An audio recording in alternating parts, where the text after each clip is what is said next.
culture. You know, it's like basically we live in and around avalanche terrain, and we can see it in 360 degrees. So having some basic knowledge of what is avalanche terrain, how to recognize it, what's the gear, where to go to get more information, like checking the forecast.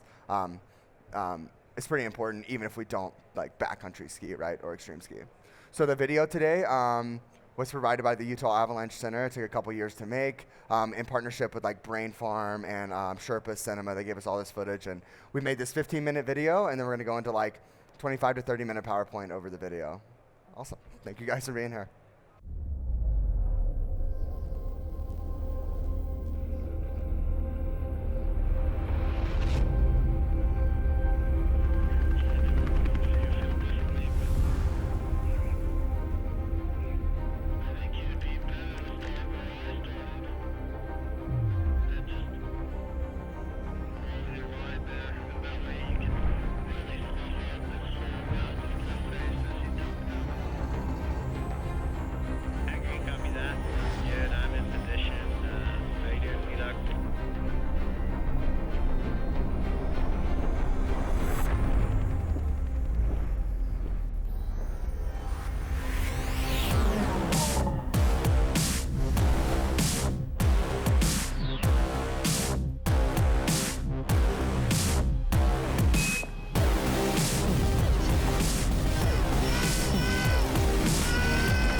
Avalanches don't discriminate.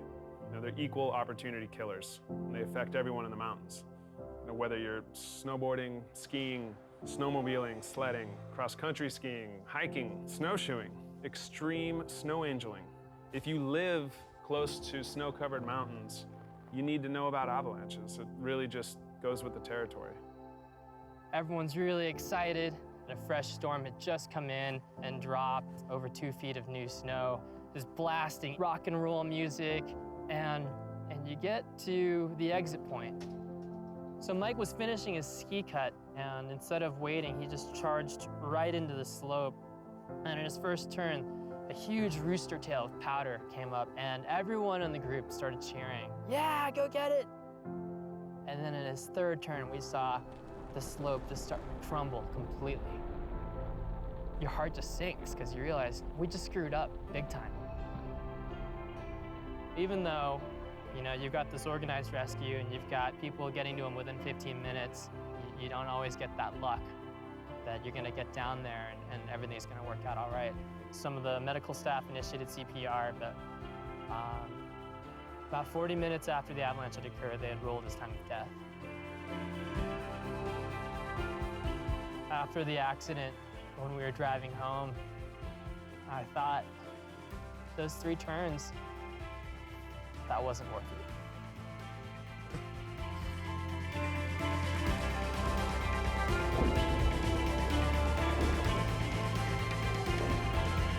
Avalanche accidents are so tragic because they affect the entire winter community.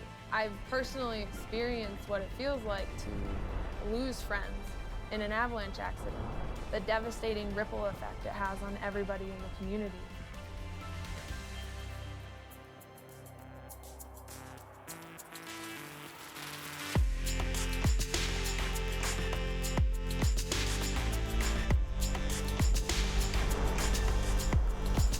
What is an avalanche? There's a lot of different kinds of avalanches, but the kind that causes the most trouble are what we call dry slab avalanches.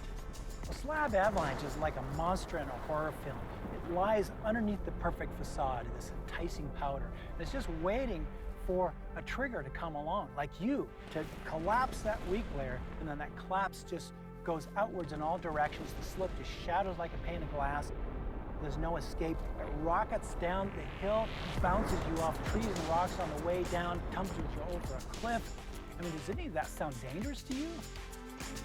I was not aware, and I did not comprehend the dangers that were out there that day. When I triggered the avalanche, it wrapped me up immediately.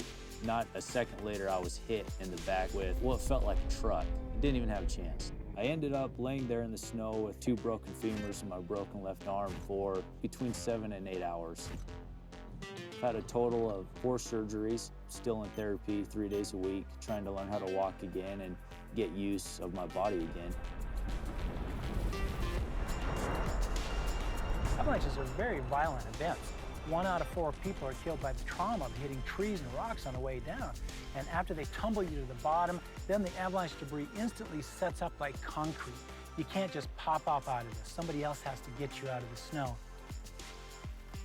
Really fun day. It was beautiful powder snow, blue skies, sunshine, just pow shots, nothing extreme. We weren't trying to get gnarly or anything.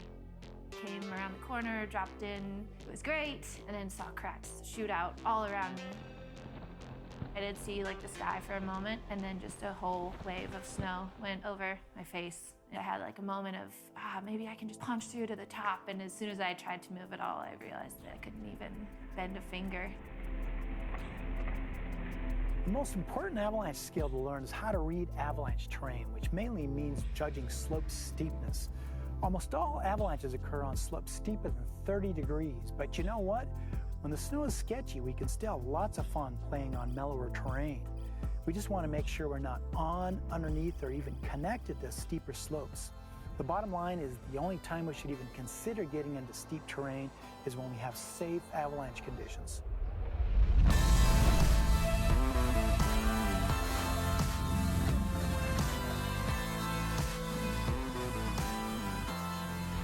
Some slopes are going to produce much worse outcomes should they avalanche than other slopes. For example, if you're above a bunch of trees, rocks, cliffs, or you're going to get washed into a lake or a gully, the outcome of getting caught in an avalanche like that is much worse than if you're in some big wide open meadow. The difference between riding in a ski resort and riding in the backcountry is really night and day. In a ski resort, we use explosives and terrain closure to minimize the risk of avalanches to our customers.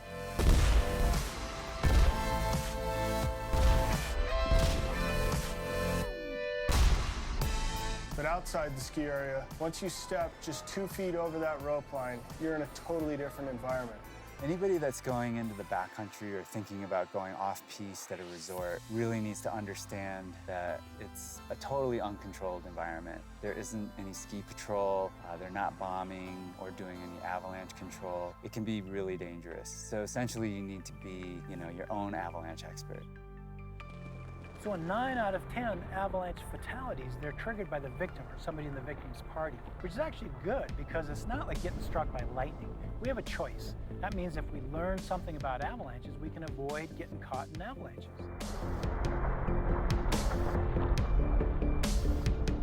Avalanche safety can seem totally overwhelming, but there is a systematic, step-by-step process that can keep you alive in avalanche terrain. Just knowing 5 basic things can prevent most avalanche accidents. Get the gear, get the training, get the forecast, get the picture, and get out of harm's way. Everyone who goes into backcountry avalanche terrain needs basic avalanche rescue gear. You need an avalanche transceiver, a shovel, and a probe. And you need to practice a lot to know how to use all of this gear, because your friend only has about 15 minutes to live buried beneath the snow. A lot of people also use an inflatable avalanche airbag backpack that will help them rise to the top of avalanche debris. How well does this avalanche rescue gear actually work? Well, for 1 out of 4 people killed in an avalanche, they're gonna die from trauma. They're gonna hit trees or rocks on the way down the slope. So avalanche rescue gear isn't gonna do anything for them. The rest of them die from asphyxia, from breathing their own carbon dioxide underneath the snow. But it doesn't have to be that way. If everyone wore an avalanche airbag backpack, as well as an avalanche transceiver, 2 out of 3 people who die from asphyxia would still be alive. The bottom line is avalanche rescue gear will only save about half of us. But in order to stack the odds in my favor, I make sure to never go skiing without them. As sledders, we travel in the backcountry a little bit differently than skiers, but I still need to have my avalanche gear attached to my body. Having it attached to my tunnel does me no good. If I get separated from my sled, I get separated from my safety gear. If your buddies that you ride with don't have the training and the equipment, don't let them ride with you.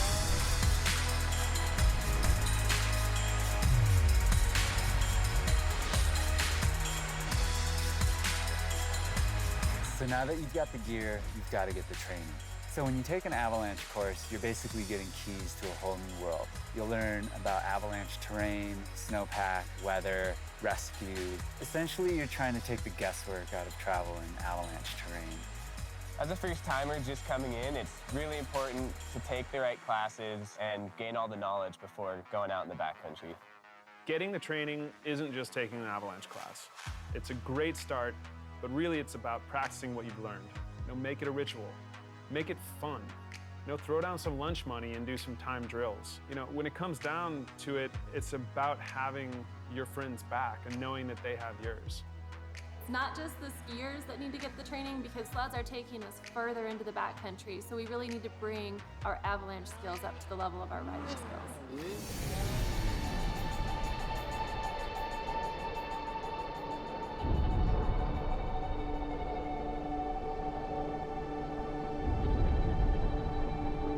Next, you gotta get the forecast.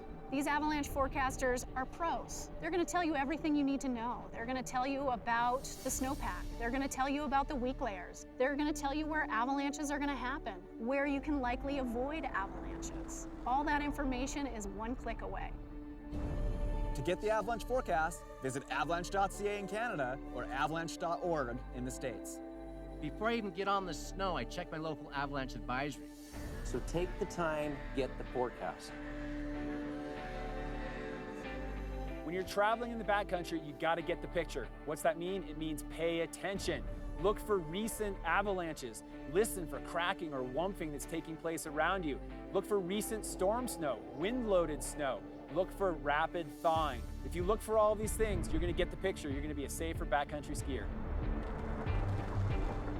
You get out of harm's way in the backcountry by first avoiding suspect slopes and terrain to begin with. We don't want to regroup in avalanche paths, and we don't want to stop or regroup in runout zones. Some of my best advice I can give you is when we're out hill climbing and there's a bunch of us, don't go park right at the bottom in the avalanche path. Park on the outside, stay out of harm's way. Just like you ski a slope, one person at a time, once you're at the bottom, get out of the way of the avalanche path. We want you to realize that avalanches are dangerous, but you can avoid getting caught in them. First, get the gear, but then you've got to get the training before ever going into the backcountry. Next, always check your local avalanche forecast so you can anticipate the given avalanche conditions for the day. You can get the picture by looking for the obvious signs of instability, and you'll be getting out of harm's way by managing your exposure to potentially hazardous slopes. A lot of times when people watch us in the films, all they see is the action of us shredding these big lines. But what you don't see is the behind the scene, all the prep that goes into making sure that the slopes are safe, checking out the snowpack, waiting for snow to settle, doing all the homework it takes to safely rip the big lines. All this information is great and incredibly practical. But at the end of the day, if you feel uneasy about something, it's about having the courage to say no and walk away.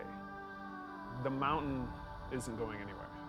It doesn't matter if you've made thousands of good calls. All it takes is one bad call, and that's one too many. Some days the mountains are screaming, get out of here, and some days the mountains are going, come on in, it's time to party.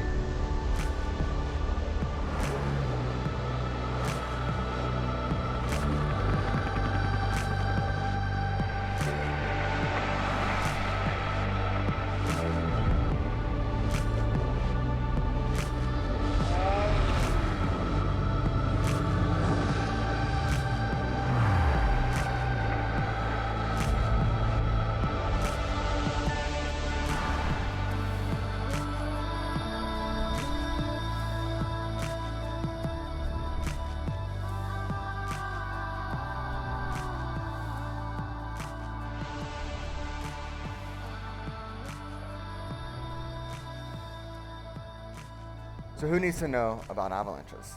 Well, if we backcountry ski or we travel in the mountains, snowmobile, snowshoe, of course we need to have some idea of avalanches. But even if we like really don't go into the mountains a lot in the winter, if we live in and around snow-covered mountains, we need to know something about avalanches, right? Have some idea of how to recognize them, how to recognize that terrain. People that live next to the oceans, they learn about riptides and shore breaks from an early age. And so naturally it comes with our environment in the mountains. We need to know how to recognize avalanche-prone slopes. So what happens when I trigger an avalanche? Well, they're extremely violent events. They pick up speeds 60 to 80 miles per hour within a matter of seconds, right? Like you're moving really fast down the slope. And it's not as easy as just skiing off the slab, right? Like it's like somebody pulling a rug off from underneath your feet. You lose all control. It breaks deep and wide and above you. And like you're going for a nasty ride.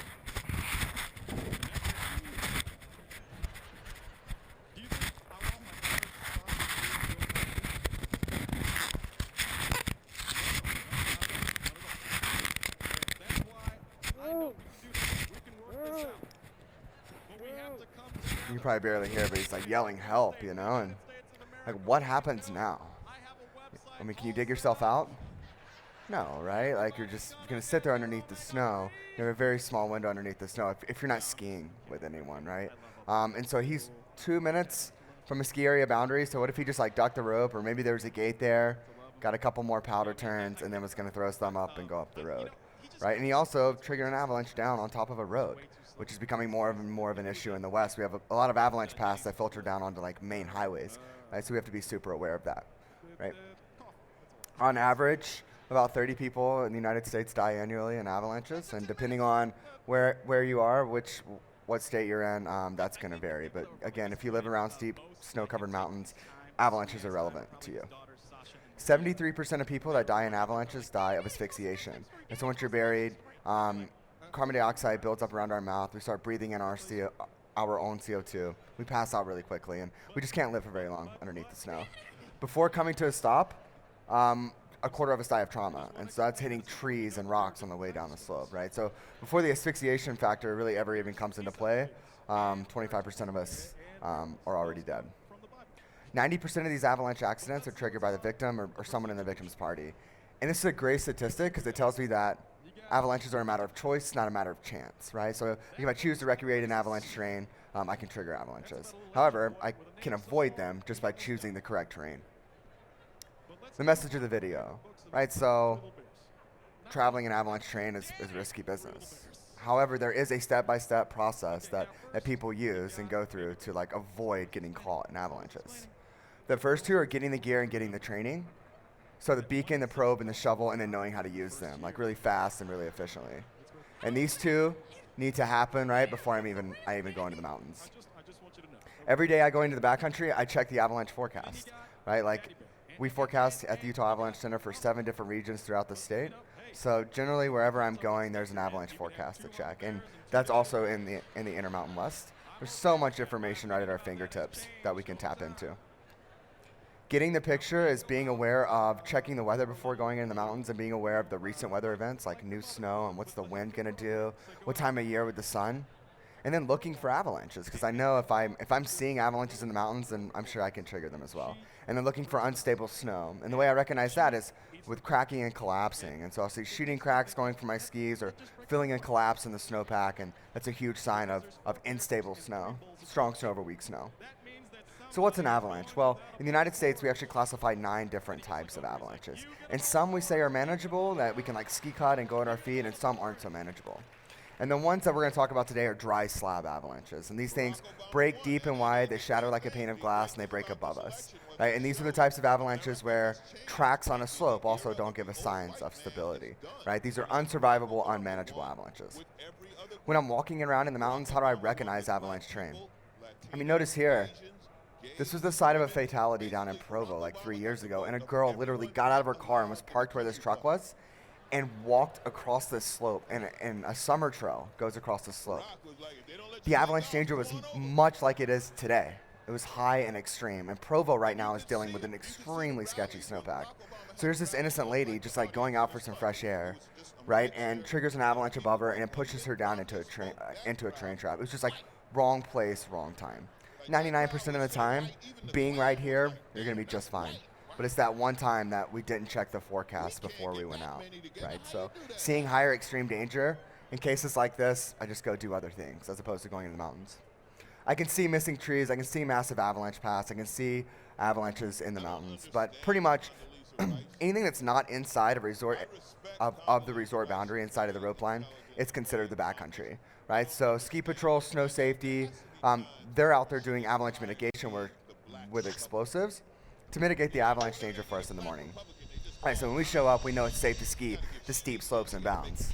But just on the other side of the rope line, so if I take the lift up, go out of the side country gate, nobody's doing control work there, and nobody's also doing control work anywhere in the wilderness areas or in the national forest. Right, this is only happening inside of the resort boundary, or if there's avalanche paths that can affect the resort or the highways. That's where that's happening. So for instance, like today, Little Cottonwood Canyon, the backcountry is closed, much of Little Cottonwood Canyon on the north side of the road there, because they're going to be doing avalanche control work. This statistic since 2007 to 2016, 11% of fatalities are happening when people are taking the lift up and exiting the resort boundary, right? And so you can think about it, you take the lift up, you save yourself an hour and a half to 2 hour hike up, and you're not doing your homework. You can't see the unstable snow, or maybe looking for avalanches. And the side country is the back country, right? So it has to be treated that way. So I need to carry avalanche gear, I need to carry a partner, and I need to know what the avalanche danger is and what type of avalanche I'm dealing with. And recognizing, it's classic for somebody to take the lifts up at like the canyons, Veld or at Brighton, and exit one of those gates. See it all the time without a backpack on. Families from Texas, there's a big sign there that says you can die leaving the resort boundary, and they're out there skiing the side country and some of the most dangerous terrain in the Wasatch without any avalanche rescue gear, right? So recognizing that people aren't doing control work there, and I sort of have to be my own avalanche expert. Avalanche terrain comes in all shapes and sizes. So just like I showed you, that like little bitty avalanche in Provo that lady lost her life in, right? So like it doesn't basically have to be a huge gnarly slope for it to avalanche, and I don't have to be extreme skiing. Like right now, our avalanche danger is so high that like that place down in Provo could probably avalanche if I walked out on it right now. It's avalanches could be happening in the foothills. We're dealing with just a sketchy snowpack because we're getting a lot of water, a lot of snow. But it's all about slope steepness, right? So below 30 degrees, it's not steep enough to pull the slab off the mountain. So I can go out every single day, even if the avalanche danger is high, ski 30-degree terrain and have a blast, as long as nothing's above me or connected to me, adjacent to me. Between 30 and 45 degrees is where all avalanches happen.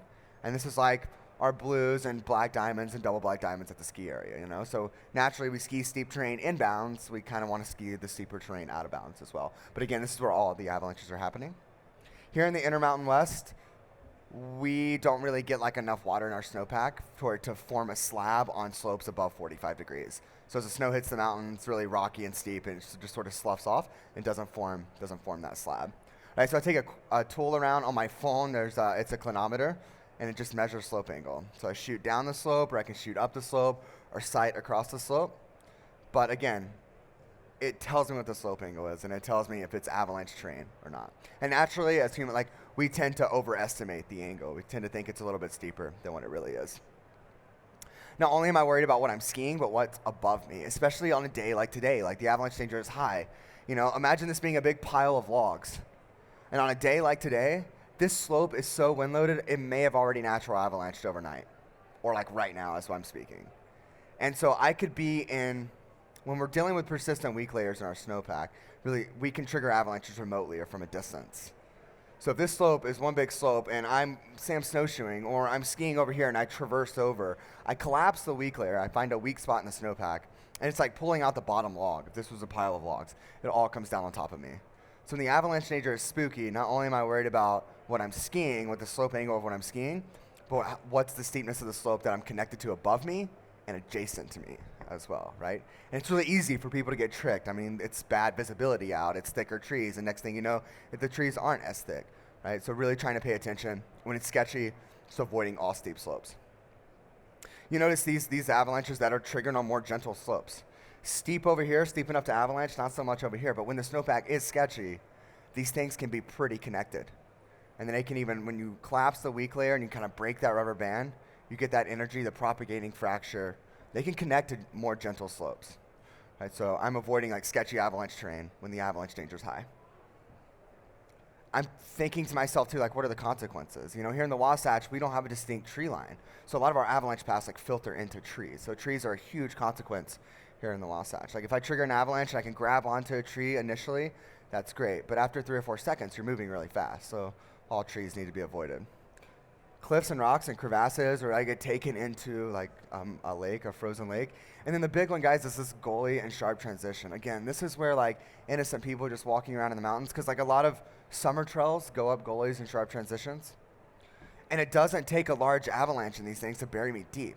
It's classic. You even saw it in the movie. You know, the pro skier, she was making a turn in Grizzly Gulch, like 2 seconds from Alta, you know. She triggered the avalanche, and the problem is that all the debris goes to one location and piles up deep. She even pulled an airbag, but it's cases like that the avalanche airbag like isn't effective at all. It's not going to just like push you to the top. If all the debris goes to one location, it's dangerous. So it's really easy to get into these things like without even really recognizing it, right? Especially on a day like today. That's what we're really worried about. Just people walking in the mountains. So how do avalanches form? Our snowpack is like a layered cake, right? Like we get the first season snowfall, and then we get the next snowfall with some wind, and then the next one comes in with light density, and the next one with more water, and it builds up these layers. And we have strong layers, and we have weak layers in our snowpack. But when we're walking on top of the snow, like we look down and all we see is white, right? Like one uniform piece of snow. So how do I recognize avalanche danger?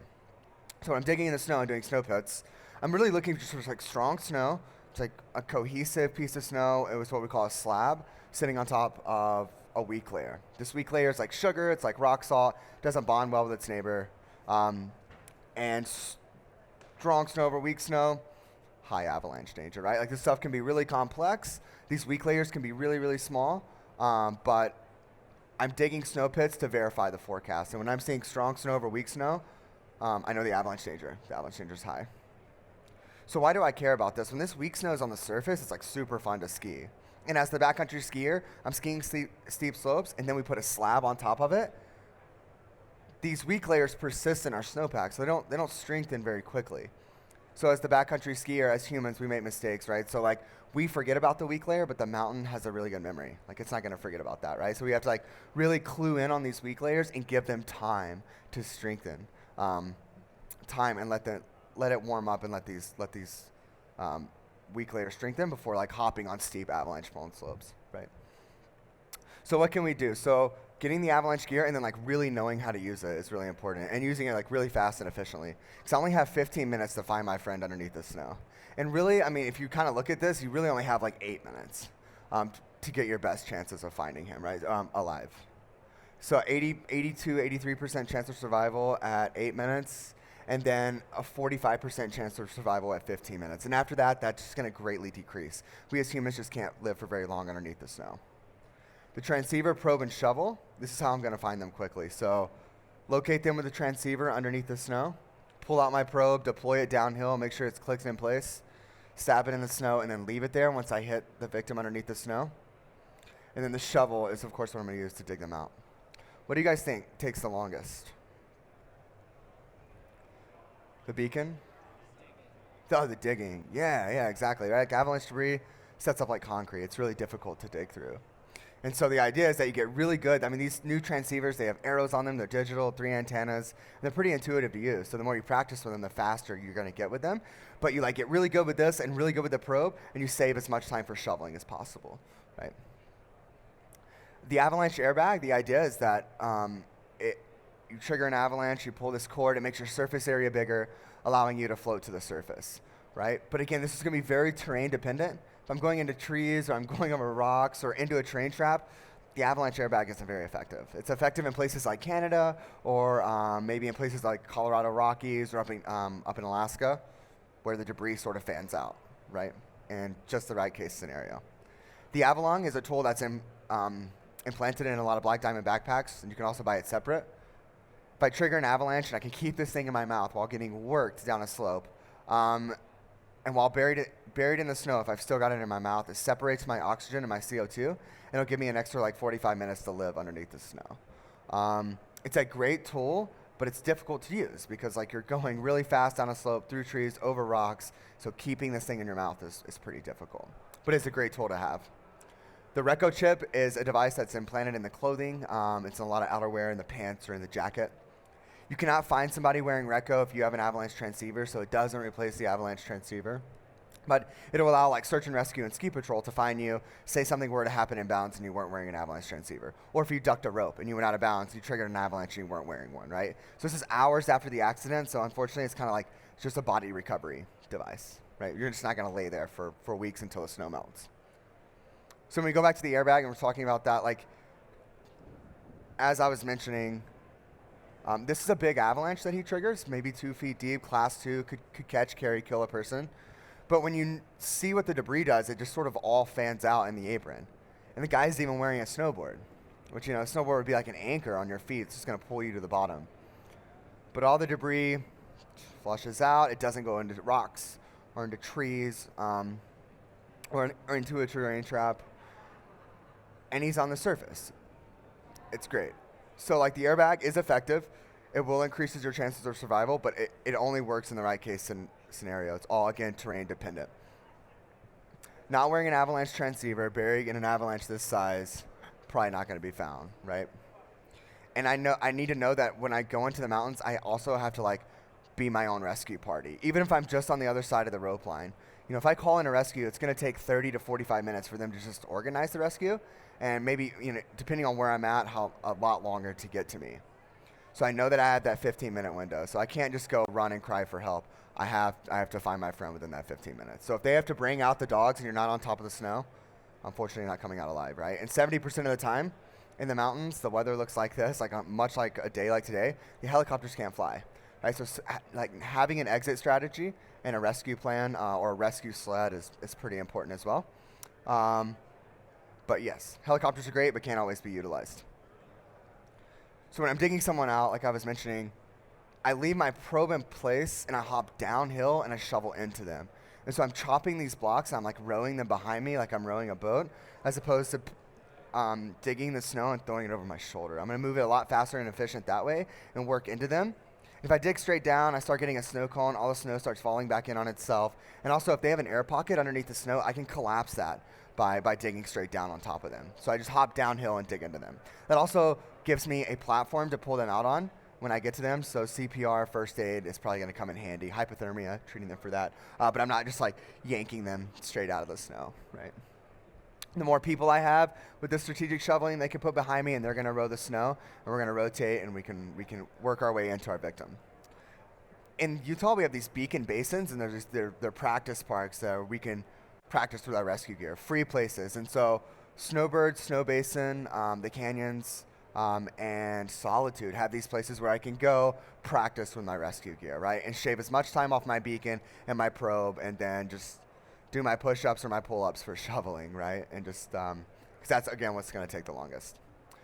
Getting the training, taking a Backcountry 101 course would be like the next step for the Know Before You Go, or a level 1 avalanche certification through one of those providers. One of the most important things that you're gonna learn in an avalanche class is how to recognize different types of avalanches, right? And like to read the forecast and to know what type of avalanche you're dealing with for the day, right? Because some are manageable, and then, like I said, some like aren't manageable at all. So knowing and dissecting those. You always have a choice over where you go to ski. Like, I can't control the snowpack or the weather. And if I could, it would probably actually look much like it is out there today. You know, lots of water, and it's really deep and snowing a bunch. It's great. But so I don't have a choice over those two, but I can always choose somewhere safe to go ski. Like the avalanche danger was high yesterday. I went skiing all day and never was in avalanche terrain. Skied 30-degree slopes and had a blast, right? So there's always somewhere safe. How to make smart decisions, how to rescue people, and how your actions can impact other people, right? And putting this all together when you're getting the training. Tapping into that avalanche forecast every morning. Like, I was just sitting here as I was watching the video, looking at recent avalanches from yesterday. And looking at observations that people put in, and then tapping into that local forecast every morning before I go out. There's free apps, right? So it's like crazy. We have all this information. It's kind of crazy not to like look at the forecast before going into the mountains. When I see this forecast, it gives me a danger rating. Think about this as a stoplight. Higher extreme, I'm generally definitely avoiding all avalanche terrain. Natural avalanches are happening at the moment. And so if you don't have really good avalanche skills, you probably shouldn't be traveling in the mountains. Lower moderate green light conditions, but I still need to know what type of avalanche I'm dealing with. And at this considerable zone, instead of hitting the brakes, people are tending to hit the gas. So most of our fatalities, I think it's 40% of fatalities happen at considerable. So you have to ask yourself, what is it considerable or moderate for? Right? Just because I have this considerable or moderate danger doesn't mean I can just go center punch whatever I want. Right? So the two most dangerous avalanches out there, the two that we just don't mess with, are persistent slabs and deep slabs. This means the whole season snowpack's coming with it. And this means maybe 1 meter to 2 meters of the snowpack is coming with it, right? So, and these are the types of avalanches that you could be the 20th person on the slope to ski the slope and just find the sweet spot in the snowpack and trigger the avalanches. So these are the types that tracks on a slope don't give signs of stability, and these take time to strengthen, right? These can persist in our snowpack till February or March, and we just never pull the tail because it's like playing roulette, right? These other ones are generally manageable, but learning those in an avalanche class and how to mitigate those. Tapping into that forecast and saying, okay, what aspect and elevation and what type of avalanche am I dealing with? Where am I likely going to find this? And if I'm seeing persistent slab or deep slab in that forecast, definitely cluing into this aspect and elevation and avoiding all those slopes, because those are the ones that you can trigger remotely and from a distance. So even avoiding the slopes above me and adjacent to me, where these are likely going to be found, right? It's really the only way people die. A lot of people die in avalanches are in those two types of avalanches. Likelihood, size, and trend. Again, dissecting that forecast. Fifth person on the slope triggered the avalanche, right? So naturally as humans, when we see people doing things, we assume that it's safe. So before I ski a slope in the backcountry, I want to know why I'm skiing it and not just because I'm skiing next to these slopes because they got away with it, right? So knowing why I'm there and recognizing that if I'm dealing with persistent weak layers in my snowpack, these tracks on a slope do not mean that it's safe, right? What's the most obvious sign of avalanches, would you guys say? It's in the photo. Lack of trees, maybe avalanches have come through there before, or branches missing, or just avalanches. If I check the forecast or I'm hearing about them on the news, or I just saw on my phone, there's a couple towns in Tahoe right now, they're advising people not even to go out of their house right now for the next 24 hours because they're getting so much snow, right? So if I'm hearing stuff like that, if I'm seeing avalanches, noting aspect and elevation, and I know that I can trigger them as well.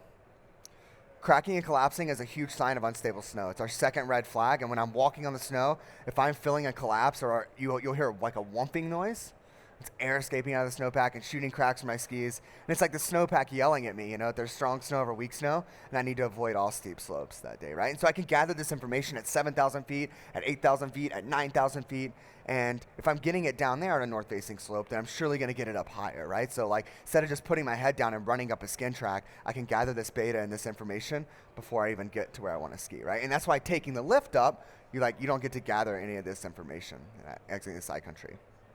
Wind takes snow from the windward side, deposits it onto the leeward side. Here in the Wasatch, it's been howling for the past 4 or 5 days. So we're getting huge wind slabs, cornices that are bigger than anybody's ever seen on certain slopes, 10 and 15 foot cornices, right? But when the wind deposits snow on the leeward side, it really breaks up the snow crystals, bonds them really hard, and forms this hard wind slab. We can notice these by big wind drifts, these big pillows on the slope, so we can sort of see these with the visual eye. They're not just sitting there without us being able to notice them. And wind can transport snow up to 10 times faster than it can fall from the sky. Different terrain features channel wind different as well. So maybe on a ridgeline it's coming out of the southwest, but down here it's coming maybe more out of a westerly or northwest direction, right? So different terrain features. When it snows a bunch, the snowpack is a lot like people. It doesn't like a rapid change. So a rapid change of anything. So lots of wind or lots of new snow at once, right? The snowpack just sort of collapses and starts the natural avalanche. It needs time to adjust to its load, right? So lots of new snow, lots of wind, and in the springtime, when the solar radiation, the sun gets more direct, the sun angle gets higher in the sky and more direct on the snowpack, it's heating up the top of the snowpack really fast, right? So we start to see these roller balls And the top of the snowpack is going through this rapid change. So we're avoiding all steep avalanche-prone slopes in the springtime, 12 or 1 o'clock, right? We're just going to do other things. Getting out of the way at the bottom, so crossing avalanche paths one at a time, avoiding steep slopes above me. But yeah, like if you're both caught and carried and buried, who's going to rescue you, right? So if you're suspect of any type of avalanche slope, always subjecting just one person at a time across that slope. When I'm traveling to the top of the mountains, I want to use like really, really thick trees to get to the top, or ridge lines, right? Like if I make it to a ridge line, why would I want to like just walk out into the middle of the slope? And in the Wasatch, you see this constantly, right? It's pretty funny. But yeah, use ridge lines to get to the top, and really thick trees that you can't ski through comfortably. But something you have to remember about the trees, they trick a lot of people, because if you can ski through them comfortably, turn, snowboard, so can avalanches. And if it's between 30 and 45 degrees, it can avalanche in the trees, right? So trees trick even the most seasoned avalanche professionals, right? And then skiing the slope. Here, even if you're not really worried about avalanche danger, you know, just like scooting out of the way just so your buddy feels more comfortable and other people around you, it's just nice etiquette in the mountains not to be underneath the avalanche path while your friend's skiing on top of you. And are you putting others at risk? So like, is there a road below you, or is there a skin track that does cut across the slope and you want to drop in, but your buddy, you know, some people you don't know are like right in the middle of the slope. You know, even if you're cold, just giving them the extra 3 to 4 minutes to scoot on out of the way before skiing on top of them, right? We can't ski on top of people like we do in the resorts. Just sort of an etiquette out there. Here in the Wasatch, just like today, we have backcountry closures, so we have to respect these closures. And you probably don't want to be skiing those avalanche paths anyways, right? If they're putting big World War II howitzer missiles on the slope, right? But you'd be surprised. Like, these guys will shut down the road in recent years to do avalanche work. And they're looking with their binoculars and their thermal imaging, and they're like, there's people up there in our starting zones. Like, we have the road closed, and we can't even bomb the road because we got 6 people trying to ski an avalanche, you know, that we're trying to do work on. So just giving them their time to do their work. So remember, guys, getting out and playing on the snow-covered mountains, steeper slopes. Get the gear, the beacon, the probe, the shovel, know how to use it, getting the training. Always checking that forecast wherever you're at, in whatever region in the western United States or really anywhere in the world. Getting the picture, just being aware of the weather, checking the weather the night before. Your trip plan should start the night before with the weather and what you're expecting to see out there. And then at the bottom, getting out of the way. So once I ski the slope, and then avoiding steep slopes above me. Right. Again, thanks to these partners that have me here, and thank you guys so much for sitting in this morning.